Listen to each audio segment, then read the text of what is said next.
Hi, this is Lynn Hello. Jordan with I Love Romance Novels. And today I have the privilege of interviewing Diana Solena. And she is such a fascinating person. I know you're going to love this. She's written academic articles as well as literary fiction. And she completed a PhD in histography from Griffith University in Brisbane, which is in Australia, which is fascinating to talk to her and listen to her. And she has a master's in women's study from the University of Oxford. But the broad scope of her life and work experience is a first-generation Australian.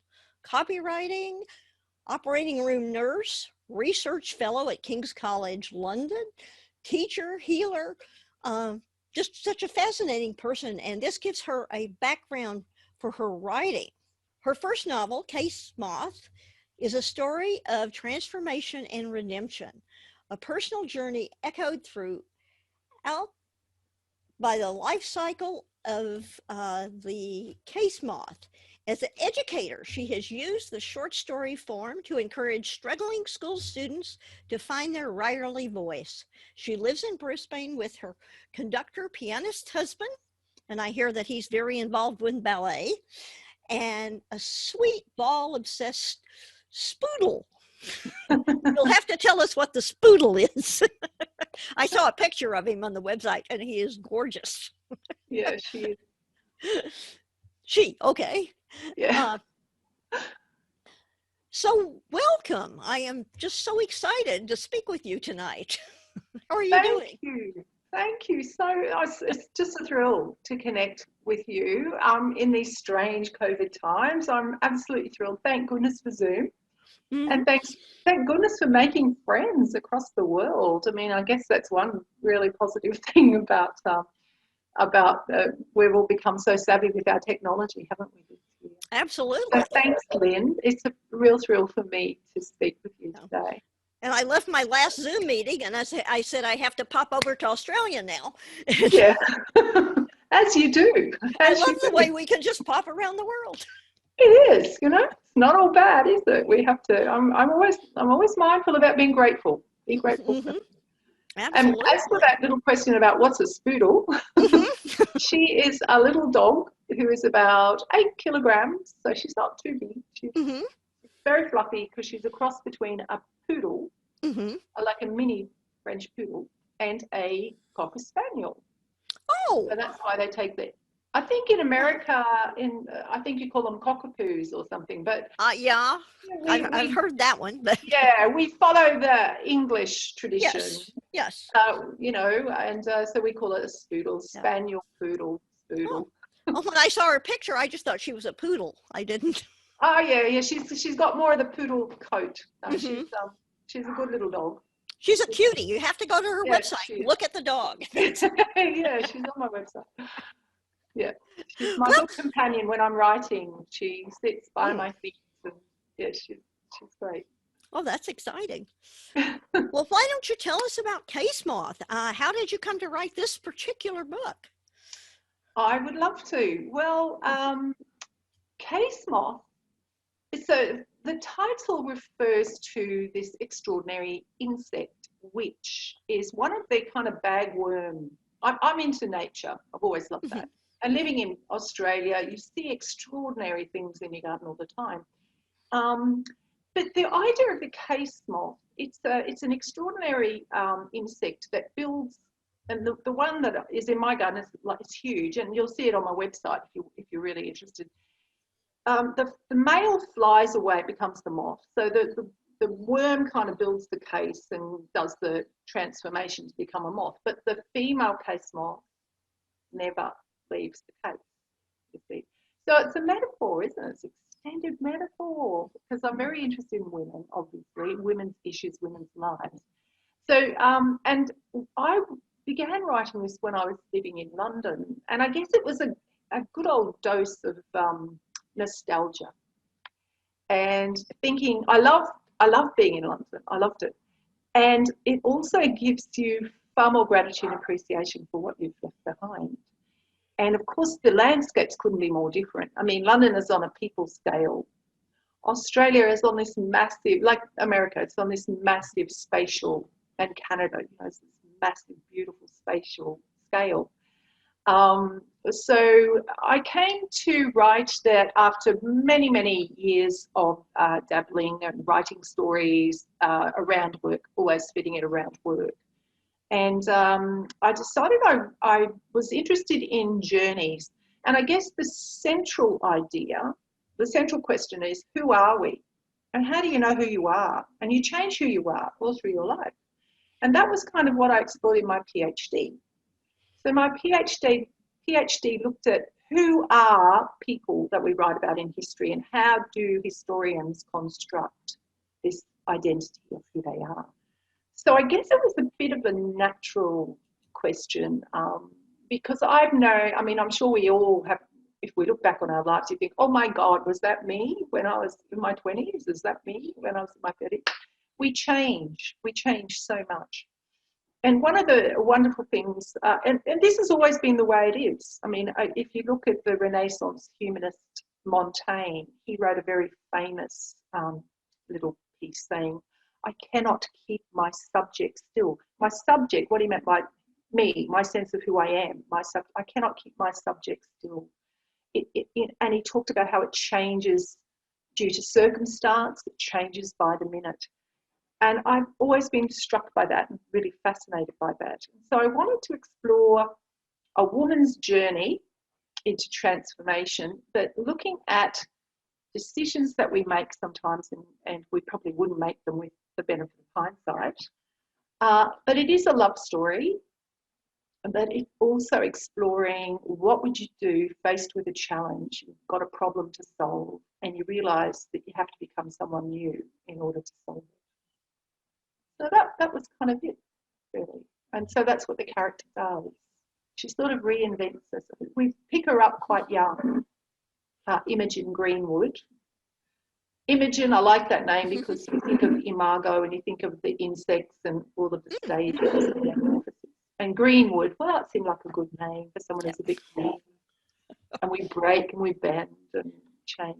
Yeah, so, yeah, that's kind of the background of it. And I wrote mostly 1 year when I was in London, I wrote it. But then, of course, life gets in the way. And I finessed it and I sent it out to editors and, and I've only just published it just because, I don't know, I think the move back to Australia and lots of family things going on and sadly the death of my mum and quite a few things. So I'm sorry about that. Yeah, to just get things out. So that's the story. Oh, that's fascinating. And I like that little literary tidbit that we can say for those college classes when they say we'll find the significance in the names. Yeah, you've got it right here. This is your cheat sheet. I think a lot of writers, I know, like I'm writing my second novel now, and I've renamed the character quite a few times. So I think I've got a character name now. But I do a lot of research on what names mean because, you want to send the subliminal messages out as you're writing. And so I think names are powerful. They are. They're very our name is a huge part of who we are. Yeah. I have a friend who she is an excellent author and a wonderful writing teacher. And she gave a talk at one of the writing groups on the importance of character names. And then we were in a critique group. So she gave us her latest book to read. She had started a new one. It was like the first chapter. And her hero's name was John. And we said, wait a minute. What did you say and what did you do? Well, I mean, it's the archetypal man's name, isn't it, in many ways? And think of all the famous Johns and think of all, so that one could go either way. John the Baptist to, some less savoury John. Yeah, well, we made her change it. Did you? Okay, well done, you. It was back in the days of typewriters. Yeah. And so it had to have the same amount of letters. Exactly. Oh, so what did you choose? Do I tell us. I think it eventually turned out to be Dane, Jane. Oh, yes. Oh, yes. Far more, a you know, better leading man. that's food for thought, isn't it, Jane? Yes, Food for yes. thought. Well, my Imogen's main loving, well, poor old Imogen, she makes a few, she loves, her grandma, all the women she loves, in a way that's, in the great traditions of female friendship and love. And then she really loves Lily later on in the book. Lily is an artist who is an alcoholic. Mm, So I give Imogen lots of challenges that test love, and she does love Imogen in a way, but that's really. But her other sort of love interest is her husband. That becomes not very successful at marriage. mm. But the man that follows her through and is there at the end, I call him Graham, but I call him Gray. And I guess I really, Imogen kind of, when she was so young, she didn't, how you don't know what you got. You don't know what you got. Exactly. So that was poor old Gray, and I decided to give him the staying power. He's going to stay the course. But she called him Gray, and I think, the thought there was Gray, well, I guess it goes with everything. But no, he's actually he's the one that kind of stays. With all this busyness and exciting things going on in your life, what is your writing schedule like? Well, I don't like to start writing really early. I've never started before 10 o'clock. But then once I sit down at 10:30, I I don't usually get up. Well, I mean, that's probably why I get very, I've got one of these stand-up desks now, so I can stand up. But I'll go right through till 6, or especially if I've got it all planned out and I'm just writing chapters, I just get in the zone.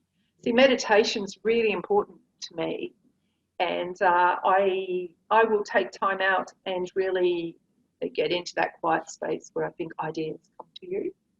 I, Writing is practice, but it's also taking risks, you know, and allowing yourself, especially when I'm writing a first draft, to just go with it and just write whatever comes. And I do think a lot of that creative process is freed up if you're not overthinking it, if you're just in the zone, Mm-hmm. letting it go. So sometimes often I'll, not all day, but I use sort of interesting meditation programs that I've been using for 20, 30 years. But the more recent ones are sort of like binaural beats, and I just have them gently in the background sometimes for a little while, just to kind of get the feel. It's a feel thing for me. It's very Mm-hmm. much a feel thing. And I That's guess that goes interesting. with the turf of being more literary. I like symbols. I like, I mean, you've got to have a good story and things have got to happen to go and do a bit of paid work. But I'm lucky to have a really good relationship with I teach. So I've got a beautiful relationship with the school. So I just go in for a week or a couple of weeks at a time. And that was great, gets you back in the real world. And Well, you're that's good. teaching kids. So I think I feel very blessed. I feel really lucky. That sounds like it's a good balance. Yeah, it is now. It took a while for me to kind of get the confidence to do it. And the COVID thing, I mean, I just, all of the kind of my intuition, my instinct, my kind of meditation was saying, get the book out, launch your website, put it out there. So I'm really pleased that I've done that. We all have things that we think, oh, I'm not very good at marketing, I'm not really interested Mm-hmm. in. But, just jump in and Mm-hmm. make it happen. Yeah, you have to start somewhere. You do. Well, what have you learned in your journey? What do you know now that you wish you had known from the beginning? Um, I've got quite a few writer friends, an artist friends, and I've got an actor friend. We're all women. Well, the ones I'm talking about are all women. And what I've learned is we it's funny how we all share this kind of, it's I've written it and it's, I think it's really good and I know it's really good, but there's so much out there, you know. Um, but the, I think I've learned really that what every single person contributes, and I should know this because I'm a teacher and I instill this in my kids. You know, it matters. It matters because you did it, and it matters because of the joy that it gave me. I love writing. I do get in the zone, and I do really. And it matters because you kind of put it out there, and hopefully other people will enjoy it and read it. And but that is kind of secondary to our life being very productive, being the best you can be, no matter what it is that you do. You know. So that's what I've learned. I've learned to kind of feel worthy and value your creativity. Creativity is so important, and we kind of a lot of the times we don't value it as much, as we ought to do. Because I think that is the joy of the world. That's the joy of the world. Yeah. And I'm glad to hear you say that most of your writer friends are female, because I find the female writing community is so much more supportive. Yeah. And the men seem to be in competition, That's kind of been my experience. Yes. Maybe we shouldn't go there. Maybe not. Although I have got one of my readers who is a wonderful academic in London. He's he's had this enormous career as an academic, and he was one of my advanced readers, and he is very encouraging, and he thought part of the way I killed some of the characters off was a bit brutal. But he said he described it as something very unusual. He said he hadn't read something quite like this. I guess actually, no, he's very widely read. He reads lots of stuff. And he said it's a really beautifully combination of Arcadia and brutality. That's an interesting description. I didn't think it was being that brutal. But that's the amazing thing. You got people will take from it all sorts of things. But it is, I really was very mindful of writing a page turner to keep events happening, because we want to get to the end of a chapter, and really, even though you're tired, you've just got to see what happens next. Right. Yeah. That hook at the end of the chapter is so important. That's right. Yeah. Yeah. What do you enjoy most about writing? I suppose I suppose I'm more of an introvert when it comes to creativity. So I actually like alone time. I actually like solitude. Yeah, I do. I love people, and I've got people around me, and I love dinner parties. So I cook and we have people around. But when I'm writing, I like the solitude. I like the me time. I love images, and I love when I've got an idea that I want to paint in words. I love that challenge. I love a well-written sentence.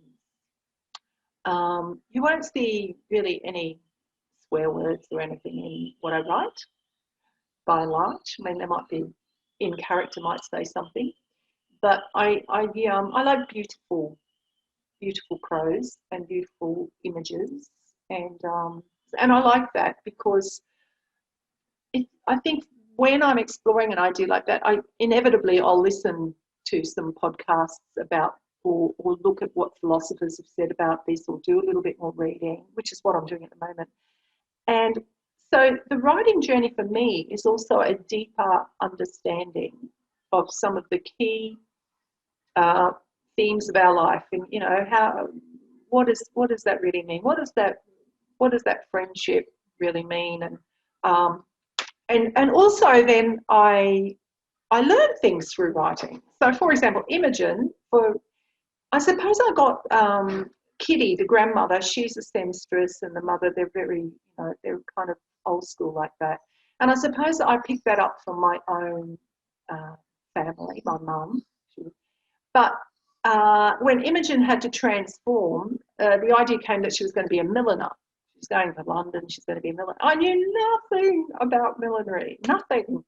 So before long, I was enrolled in a millinery course for the simple reason, why not? Life's too short, do a millinery course. And I think these hands are not really great for fine stitchery or anything like that. But, I stayed the course. But it was more so I could understand the culture, get all the terminology right, and just understand what it was like. So it had a sense of authenticity when she became this milliner. Oh, that's So fascinating. things like that I enjoy about writing. I'm a hands-on, and if I don't know something, and when a character says they're going to be a milliner, I guess you got to go with it. Right. I was trying to convince her, well, why don't you do something I know something about? But no.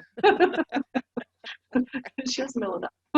But there is a certain magic to having a character that is that well developed that tells you what's what, even if you have trouble controlling them later. Yeah.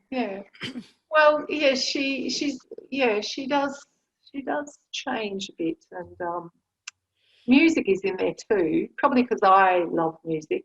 I was a choral singer, and Gray, her love interest, he's a musician. So I guess you do write a little bit of what you know. Otherwise we'd be here all year, all decade on it. Right. Turn it out. By the time you learn all of the things that you're writing. But yeah, I enjoy that as well. I enjoy the exploration. That's good. Well, on the other hand, what is it you like least about writing?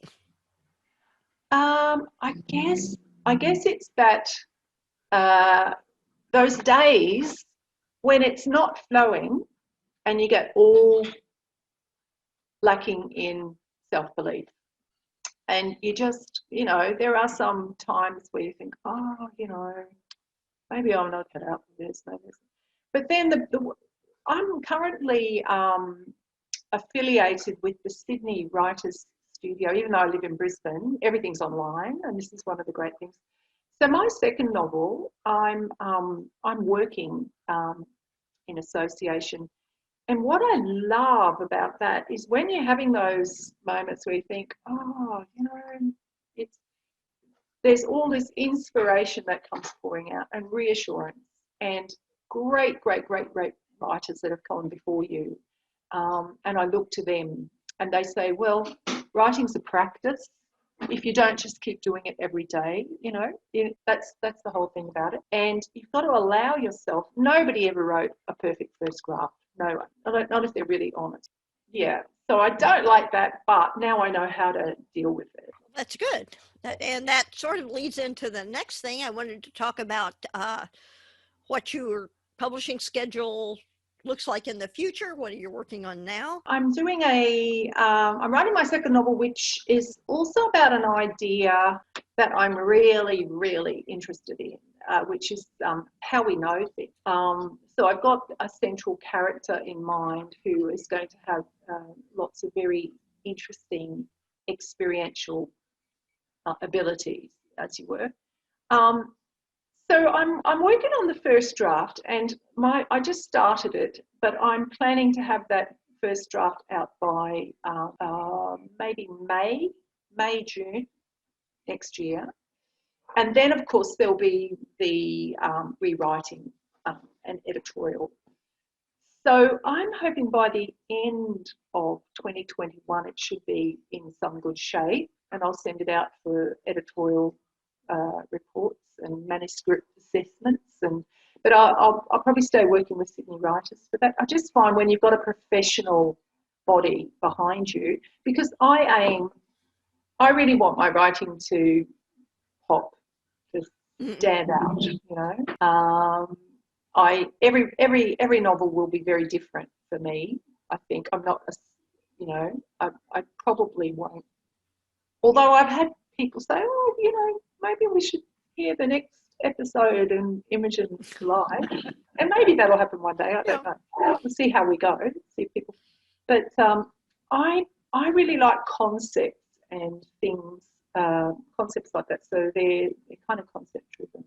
So I'm hoping that if the next one doesn't come out next year, it probably won't come out next year, but the year after.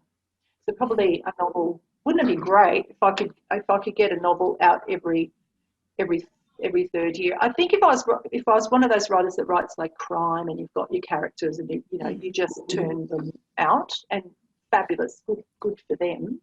But a lot of you know writers who just have their suite of characters and they develop them. Mm-hmm.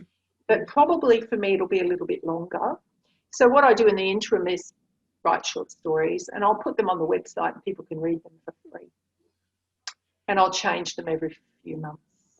There's one up there. There's one on there now, which is the interesting story I wrote quite a while ago, but it captures a few of the ideas of COVID. So a lot of the stories I'm going to put on are issues or things that have come up with COVID. So it's called Delivery because everyone gets things delivered. But it's a sad story of an older woman who is widowed and how she's contemplating her aloneness. And I like it. And so anyway, I won't tell you too much more, but that's available for readers to read. Just you can go on the website. And as I said, the website underneath this video so you can find it as well as link to the books. Yeah, you can. Yeah. But yeah, I'm anxious to read that too. Great. Yeah, that was set in Yorkshire in the north of England. Mm. Yeah.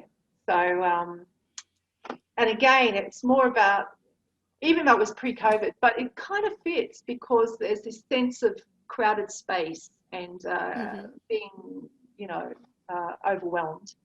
And the situation is the woman is always getting deliveries for the guy next door because he's never gone out. Okay, and we'll see, and you'll see what happens. But there are things going beneath the surface. That's the kind of story I like to write. That's interesting. Yeah. Yeah, I like to mix short stories with the novels because it takes so long to actually, you know, finish the novel and get results when, you know, the short story. And think of all those wonderful short story writers. Mm-hmm. You know, Alice Munro, Grace Paley, Mm-hmm. Raymond Carver. Yes. We go on and on and on, all of them. Right. Fabulous. David Malouf, beautiful story writer here in Australia. Yeah. Go on. So I'm a fan of the short story. Mm-hmm. I try to keep turning some out every year, half a dozen or so. So I'll put them on. Have you ever thought about putting them in a collection and publishing them together? Oh, do you know? I don't want to say anything. Oh, I did. I was associated with another little writing group, and they asked for some of my short stories to put in an anthology, and I said okay because it's just a local, and there were so many errors in it. There were so many errors, and they even got my name wrong. Oh no! So they obviously didn't show it to me. They wanted 3 of my stories, but so I've got to be a little bit careful. I have published one in England when I was living there, and so I've done that. But you know, what a great idea! Maybe I should compile some. If you do it yourself, where you can control things. You know. Well, I think what I do though, because I've set the website up, and I'm hoping to gradually build up a lovely readership, and I think, you know, if I can just put a story, they can have them for free. I mean, maybe in due course I'll compile them, but I want to get the second novel out. That's the plan. That's the plan. And the short story, I do like to play around with form. So I've got some quite quirky ones as well, which I'll put on. Neat. But I'll start I love with quirky. more standard. Yeah, but I'll put a couple of the more standard ones on first. But yeah, I like quirky. Play with a bit of form, you know. Yeah, Something a bit definitely. different. Well, what advice would you give others who think that they might want to try their hand at writing? Well, you know, I'm an old woman now. I'm older than I look, probably. No, you're not. But I guess if you really want to write, don't overthink it. Just do it. Just do it. Because writing, allow yourself to just get something down. I think, you know, have an idea about what you want to do, but allow yourself to just write the first draft that you might think, there's so much wrong with this, because that's progress, you know. That's a lesson in itself about, okay, how do I make it better? I do probably advise, well, it depends what you like. It depends what you like. I mean, a lot of writers are fairly kind of, you know, we're not all extroverts, are we? A lot of us are introverts when it comes to the craft, sitting down. I have always kind of from time to time worked with a key organisation that I like, just so that I've got a touchstone, just so I've got someone, you know. Mentors are great too, if you want to do that. But depends. Have a clear plan. Have a clear vision of what you want to do, and just do it. And then share your writing with trusted readers you look up to and trust their feedback. It's not all that useful to just get feedback from people that say everything you do is just wonderful. And be clear about what you want to hear. You know, so I'm always very clear. If someone asks me to read something, I'll ask them to say, what do you want me to comment on? What would you like? You know, and I treat it like a business. I treat it like a job. It's a job. It's a practice. Get up, do it every day. You know, even if it's not going well, make yourself sit down and do an hour or whatever, even if it's not going well. And self-care is really important. All of that mental stuff, that's why I meditate. I think you've got to trust in the joy it brings you. Tap into that whenever you feel a little bit, I don't know what I'm doing. Remind yourself of why you do it ultimately, because actually it is a lovely thing to do. And read too, just keep reading. Yeah, so those days when the writing's not going well, read something wonderful and watch interesting podcasts, you know. Keep going. Just keep moving forward. Don't get stuck. Getting stuck is the really, you know, shift all that stuck energy, just keep going. That is marvelous advice. Yeah. I now actually practice what I preach. That's good. Yeah, I do. This has been such a delight, and I am so thank glad you. that you were able to join us today. Thank you. It's been a thrill for me. I'm so grateful to you, Lynn. Thank you. And that is a wonderful book. I really highly suggest everybody check it out. And I will link to the book underneath the video. Yep. And if you have any questions, anything that we didn't cover that you would like for us to answer, I'm sure I can get Diana to stop by and give us some answers if we need it. I'd love to. I think there's even on the website, you could probably send a query there too, I think. Oh, that's a good idea. But, yeah, I'll definitely, or contact me through Lynn if she has time, or we'll work something out. And make sure that you check out that short story. That sounds fascinating too. Yeah, okay. And fantastic. If you want to ask her about life in Australia, I find that fascinating. So that's look, I've also got a little bit of a blog part that I'm starting up on that website, so I'll put some little articles in from time to time about what's going on over here. That would be lovely. Yeah, It'd be And great. yeah, and I hope that we can talk again and look for this interview on the website. Thank you. Thank you, Lynn.